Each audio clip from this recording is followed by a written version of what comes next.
It is Saturday, February 6th, 11:28 a.m. We're going to read an interlude from Part 2 of Liber. Every nursery rhyme contains profound magical secrets which are open to everyone who has made a study of the correspondences of the Holy Kabbalah.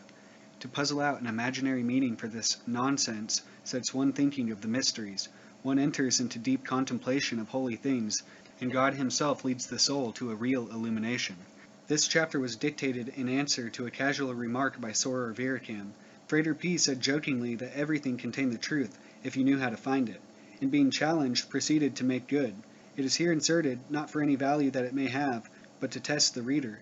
If it is thought to be a joke, the reader is one useless kind of fool. If it is thought that Frater P. believes that the makers of the rhymes had any occult intention, he is another useless kind of fool. Sorer Viracham chose the rhymes at hazard. Hence also the necessity of incarnation. The soul must descend into all falsity in order to attain all truth. For instance, old Mother Hubbard went to the cupboard to get her poor dog a bone. When she got there, the cupboard was bare, and so the poor dog had none. Who is this ancient and venerable mother of whom it is spoken? Verily, she is none other than Binah, as is evident in the use of the holy letter H, with which her name begins. Nor is she the sterile mother Amma, but the fertile mother Ima. For within her she bears Vau, the sun, for the second letter of her name, and R, the penultimate, is the sun, Tifereth, the sun. The other three letters of her name, B, A, and D, are the three paths which join the three supernals. To what cupboard did she go? Even to the most secret caverns of the universe. And who is this dog? Is it not the name of God spelt Kabbalistically backwards? And what is this bone? The bone is the wand, the holy linga.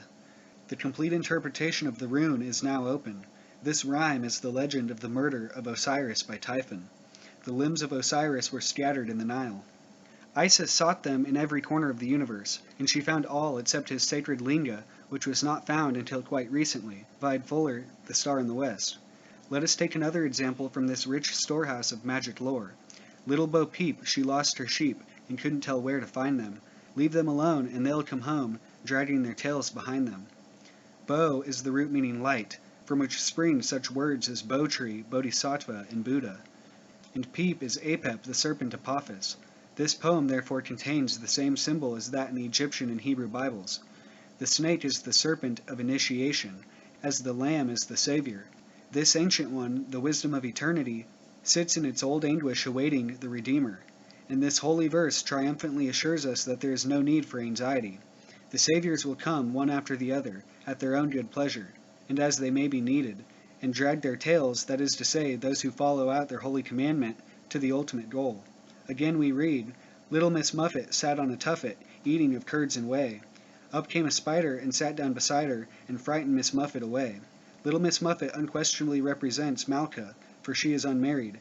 She is seated upon her tuffet. Id est, she is the unregenerated soul upon Tophet, the pit of hell. And she eats curds and whey, that is not the pure milk of the mother, but milk which has undergone decomposition. But who is the spider? Verily herein is a venerable arcanum connoted. Like all insects, the spider represents a demon. But why a spider? Who is this spider, who taketh hold with her hands, and is in kings' palaces? The name of this spider is Death. It is the fear of death which first makes the soul aware of its forlorn condition. It would be interesting if tradition had preserved for us Miss Muffet's subsequent adventures, but we must proceed to consider the interpretation of the following rhyme. Little Jack Horner sat in a corner, eating a Christmas pie. He stuck in his thumb and pulled out a plum and said, What a good boy am I. In the interpretation of this remarkable poem, there is a difference between two great schools of adepts. One holds that Jack is merely a corruption of John, Ion, he who goes, Hermes, the messenger. The other prefers to take Jack simply and reverently as Eochus, the spiritual form of Bacchus. But it does not matter whether we insist upon the swiftness or the rapture of the Holy Spirit of God, and that it is He of whom it is spoken here is evident, for the name Horner could be applied to none other by even the most casual reader of the Holy Gospels and the works of Congreve. And the context makes this even clearer, for he sits in a corner, that is, in the place of Christ, the cornerstone, eating, that is, enjoying that which the birth of Christ assures to us. He is the Comforter who replaces the absent Savior. If there was still any doubt of his identity, it would be cleared up by the fact that it is the thumb which is attributed to the element of spirit, and not one of the four fingers of the lesser elements, which he sticks into the pie of the new dispensation. He plucks forth one who is ripe, no doubt to send him forth as a teacher into the world, and rejoices that he is so well carrying out the will of the Father. Let us pass from this most blessed subject to yet another. Tom, Tom, the piper's son, stole a pig, and away he run. The pig was eat, and Tom was beat, and Tom went roaring down the street. This is one of the more exotic of these rhymes. In fact, it is not much better than a sun myth. Tom is Tum, the god of the sunset, called the son of Apollo, the piper, the maker of music. The only difficulty in the poem concerns the pig. For anyone who has watched an angry sunset in the tropics upon the sea will recognize how incomparable a description of that sunset is given in that wonderful last line. Some have thought that the pig refers to the evening sacrifice, others that she is Hathor, the Lady of the West, in her more sensual aspect. But it is probable that this poem is only the first stanza of an epic. It has all the characteristic marks. Someone said of the Iliad that it did not finish, but merely stopped. This is the same. We may be sure that there is more of this poem. It tells us too much and too little. How came this tragedy of eating a merely stolen pig? Unveil this mystery of who ate it. It must be abandoned then as at least partially insoluble. Let us consider this poem. Hickory dickory dock, the mouse ran up the clock. The clock struck 1 and the mouse ran down, hickory dickory dock. Here we are on higher ground at once. The clock symbolizes the spinal column, or, if you prefer, time, chosen as one of the conditions of normal consciousness. The mouse is the ego, mus, a mouse, being only some, I am, spelt kabbalistically backwards. This ego, or prana, or kundalini force, being driven up the spine, the clock strikes 1, that is, the duality of consciousness is abolished, and the force again subsides to its original level. Hickory dickory dock is perhaps the mantra which was used by the adept who constructed this rhyme, thereby hoping to fix it in the minds of men, so that they may attain to samadhi by the same method. Others attribute to it a more profound significance, which it is impossible to go into at this moment, for we must turn to Humpty Dumpty sat on a wall, Humpty Dumpty got a great fall. All the king's horses and all the king's men couldn't set up Humpty Dumpty again. This is so simple as hardly to require explanation. Humpty Dumpty is of course the egg of spirit, and the wall is the abyss. His fall is therefore the descent of spirit into matter, and it is only too painfully familiar to us that all the king's horses and all his men cannot restore us to the height. Only the king himself can do that. But one can hardly comment upon a theme which has been so fruitfully treated by Ludovicus Carolus, that most wholly illuminated man of God. His masterly treatment of the identity of the three reciprocating paths of Daleth, Te, and Pe is one of the most wonderful passages in the Holy Kabbalah. His resolution of what we take to be the bond of slavery into very love, the embroidered neckband of honor bestowed upon us by the king himself, is one of the most sublime passages in this class of literature. Peter, Peter, pumpkin eater, had a wife and couldn't keep her. He put her in a peanut shell, then he kept her very well.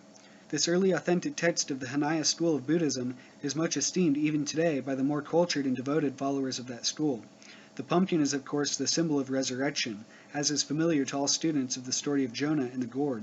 Peter is therefore the Arahat who has put an end to his series of resurrections. That he is called Peter is a reference to the symbolizing of Arahats as stones in the great wall of the guardians of mankind. His wife is of course by the usual symbolism his body, which he could not keep until he put her in a peanut shell, the yellow robe of a bhikkhu. Buddha said that if any man became an Arahat, he must either take the vows of a bhikkhu that very day or die, and it is this saying of Buddha's that the unknown poet wished to commemorate. Taffy was a Welshman, Taffy was a thief. Taffy came to my house and stole a leg of beef. I went to Taffy's house, Taffy was in bed. I took a carving knife and cut off Taffy's head. Taffy is merely short for Tafthartharath, the spirit of Mercury and the god of Welshmen or thieves. My house is of course equivalent to my magic circle. Note that Beth, the letter of Mercury and the Magus, means a house. The beef is a symbol of the bull, Apis, the Redeemer. This is therefore which is written, O my God, disguise thy glory. Come as a thief and let us steal away the sacraments. In the following verse we find that Taffy is in bed, owing to the operation of the sacrament. The great task of the alchemist has been accomplished. The mercury is fixed. One can then take the holy dagger and separate the caput mortuum from the elixir. Some alchemists believe that the beef represents the dense physical substance which is imbibed by mercury for his fixation. But here as always we should prefer the more spiritual interpretation. Bye, baby bunting, daddy's gone a-hunting. He's gone to get a rabbit skin to wrap my baby bunting in. This is a mystical charge to the newborn to keep still, to remain steadfast in meditation, for in Bai, Beth is the letter of thought, Yod that of the hermit. It tells the soul that the Father of all will clothe them about with his own majestical silence. For is not the rabbit he who lay low and said nothing? Pat-a-cake, baker's man, Bake me a cake as fast as you can. Pat it and prick it and mark it with a P. Bake it in the oven for baby and me. This rhyme is usually accompanied, even today in the nursery, with a ceremonial clapping of hands, the symbol of samadhi. Compare what is said on this subject in our comment on the famous Advent passages in Thessalonians. The cake is, of course, the bread of the sacrament, and it would ill become Frater P. to comment upon the third line, though it may be remarked that even among the Catholics the wafer has always been marked with the phallus or cross. Note by Sorer Viricam. Nearly midnight. At this moment we stopped dictating and began to converse. Then Frater P. said, "Oh, if I could only dictate a book like the Pt.II." Then he closed his eyes as if meditating. Just before I had noticed a change in his face most extraordinary, as if he were no longer the same person. In fact, in the 10 minutes we were talking, he seemed to be any number of different people. I especially noticed the pupils of his eyes were so enlarged that the entire eye seemed black. I tremble so and have such a quaking feeling inside, simply in thinking of last night, that I can't form letters. Then quite slowly the entire room filled with a thick yellow light, deep golden but not brilliant. I mean not dazzling but soft. Frater P. looked like a person I had never seen, but seemed to know quite well. His face, clothes, and all were of the same yellow. I was so disturbed that I looked up to the ceiling to see what caused the light, but could only see the candles. Then the chair on which he sat seemed to rise. It was like a throne, and he seemed to be either dead or sleeping, but it was certainly no longer Frater P. This frightened me, and I tried to understand by looking around the room. When I looked back, the chair was raised, and he still the same. I realized I was alone, and thinking he was dead or gone, or some other terrible thing, I lost consciousness.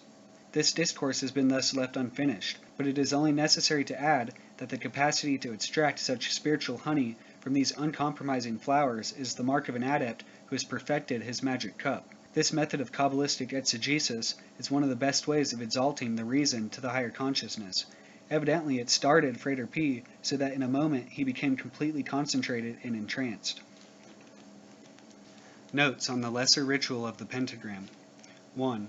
Every man has a natural fortress within himself, the soul impregnable. It is only in the rarest circumstances that this can ever be successfully assailed. The black magical operation, which used to be called a pact with the devil, is almost the only way in which this can happen, although one had better leave out of immediate consideration questions of the interpretation of madness. Besides this central citadel, man has also outworks, the aura. This aura is sensitive, and must be sensitive. Unless it were responsive to impressions, it would cease to be a medium of communication from the non-ego to the ego. This aura should be bright and resilient, even in the case of the ordinary man. In the case of the adept, it is also radiant. In ill health, this aura becomes weakened. It will be seen flabby, torn at the edges, cloudy, dull, and may even come near to destruction. It is the duty of every person to see that his aura is in good condition. There are two main methods of doing this. The first is by a performance 2 or 3 times daily of the banishing ritual of the Pentagram. Accurate instructions for performing this are given in Liber. For a revised form of this ritual, see Liber 25, the star ruby.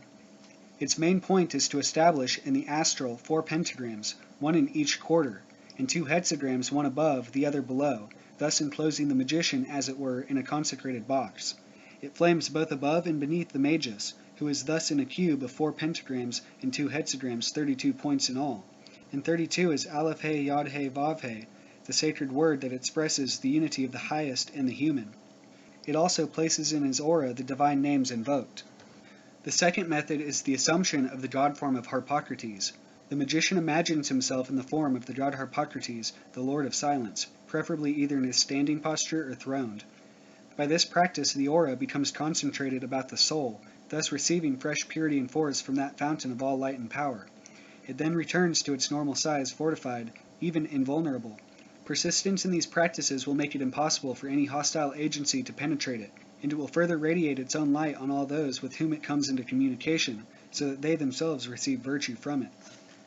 2. You are supposed to be standing at the intersection of the paths of Samek and Pe on the Tree of Life. You are facing Tiferet, the sun, thus on your right hand is Netzach, Venus, on your left hand Hod, Mercury, and behind you Yesod, the moon. You take 1 step with the right heel in the hollow left of the foot towards Tiferet and vibrate the divine name as given in the ritual. You then carry round the point of the wand towards Netzach. Then take a step again, always recovering after each forward step so that you remain in the center, vibrating the divine name as before. Continue the process facing Yesod and vibrating, then Hod and vibrating, but carry the point of the wand around to Tiferet so as to complete the circle. As you vibrate the divine names, the angels, as given in the ritual, appear. Note well that they should appear, and if the ritual is properly performed, do appear. You are thus standing in a column which is protected by your microcosmic invocation. The consequent result, being macrocosmic response, is that without any effort on your part, the hexagram or sixfold star appears both above and below you. Note the equilibration of 5 and 6. In this way, you are completely shut off from the outer and clefothic parts of the universe. Get well into your mind the realization of this column with its surrounding pentagrams and its hexagrams above and below you. Continuous practice is essential if you are to perform this ritual as you should. It is particularly important not to slur any part of it, to visualize clearly and cleanly the forces invoked, with the exception of the divine being who will not appear in the ordinary course of events for such slight cause. You can figure out for yourself the forms of the angels, or rather archangels. These are not the archangels of Isaiah for the 4 Sephiroth concerned, but the archangels of the 4 quarters. For instance, Raphael, commencing with a resh, will have a head of solar glory, and the pei which follows shows that the rest of him is martial. The Aleph Lamed, which concludes the name, in the case of most angelic beings, indicates that they wield the sword in the balance. 3. Those who regard this ritual as a mere device to invoke or banish spirits are unworthy to possess it. Properly understood, it is the medicine of metals, and the stone of the wise.